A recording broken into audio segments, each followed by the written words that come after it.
अस्सलाम वालेकुम my YouTube family, कैसे हैं सब। उम्मीद है आप सब खैरियत से होंगे। आज मैं आपके साथ हाजिर हुई हूँ एक न्यू रेसिपी लेकर। इसका नाम है करेला रेसिपी। इस रेसिपी में जो इंग्रेडिएंट्स जाएंगे मैं आपको उनके तरकीब बताती हूँ। 1 किलो करेले जिन्हें हमें काट कर इस शेप में रखना है, और मैंने इस पर नमक लगाकर थोड़ी देर के लिए छोड़ दिया था। फिर मैंने इन्हें अच्छे तरीके से वॉश कर लिया ताकि इनका कड़वापन ख़त्म हो जाए। उसके बाद हमें चाहिए टमाटर 2 अदद बारीक काट लेने, 3 से 4 अदद प्याज इस शेप में काट लेने। और नमक हमें जो मसाले चाहिए इसमें चाहिए 1 चम्मच लाल मिर्ची, 1 चम्मच नमक और 1.5 चम्मच हल्दी, और 2 से 3 चम्मच हम लोगों ने लिए हैं सूखा धनिया, जिसे हम लोगों ने मोटा मोटा पीस लिया है। चले आई व्यूअर्स, हम लोग बनाना स्टार्ट करते हैं। गाइस देखिए, हम लोगों ने एक कढ़ाई ली है जिसे हमने फ्लेम ऑन करके रखा। हमने उसमें 1.5 चम्मच जो है वो ऑयल डाला है। जो करेले हम लोगों ने धोकर रखे थे वो करेले हमने इसमें डाल के उन्हें हमने ब्राउन करना है।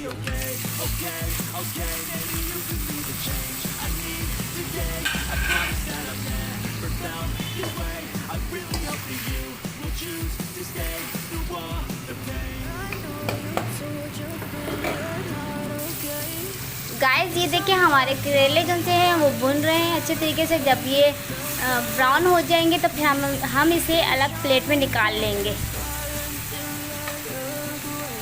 जो करेले पक रहे हैं उनका कलर चेंज होता जा रहा है आहिस्ता आहिस्ता।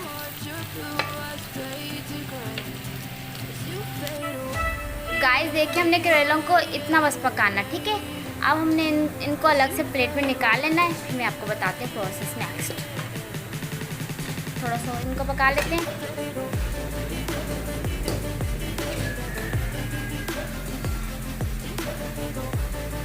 सब इन करेलों को हम लोग प्लेट में निकालेंगे। ये देखें गाइस, हमने करेले इस शक्ल में बना के निकाले हैं, इतने ब्राउन कर रहे हैं। उसके बाद हम उसी ऑयल में प्याज ऐड करें। ये देखिए गाइस, हमने जो प्याज काट के रखे थे वो हमने कढ़ाई में। अब इन प्याज़ों को हमने ब्राउन नहीं करना, हमने इन प्याज़ों को इतना पकाना है कि बस इनका कच्चापन जो है वो ख़त्म हो जाए। देखें गाइस, हमारे प्याज पक रहे हैं।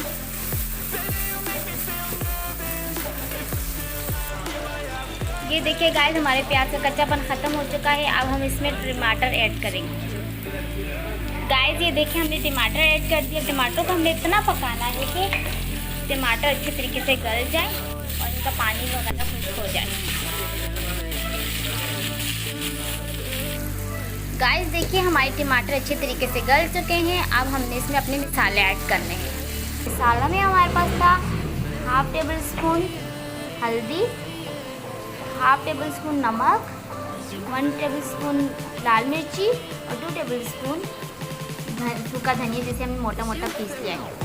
नमक मैं इसलिए कम डाली थी क्योंकि जब मैंने करेलों को कट किया था फिर मैंने उन्हें नमक लगा कर रख दिया था ताकि उनका कड़वापन ख़त्म हो जाए। फिर मैंने उन्हें वॉश किया था, तो इसलिए करेलों में ऑलरेडी नमक है, इसलिए मैं नमक कम डाली हूँ। अगर खाने में नमक कम हो जाए तो उसका तो हल है। अब हम इसमें करेले ऐड कर देंगे जो हमने पहले पका के रखे थे। अब मैंने अच्छी तरीके से मिक्स करने के बाद 5 मिनट के लिए दम पर रखेंगे। उसके बाद मैं इसको आपको अपनी हांडी का फाइनल लुक दिखाती हूँ। गाइस डिश आउट करने के बाद देखिए मेरी रेसिपी का फाइनल लुक। बहुत ही यम्मी और डिलीशियस बने हैं। आप ज़रूर ट्राई कीजिएगा। गाइस अगर आपको मेरी ये वीडियो अच्छी लगी तो मेरी वीडियो को लाइक, शेयर, सब्सक्राइब ज़रूर कीजिएगा, और साथ लगे बेल आइकन को लाजमी प्रेस कीजिएगा। मिलते हैं नेक्स्ट वीडियो में, तब तक के लिए अपना ख्याल रखिएगा। अल्लाह हाफिज़।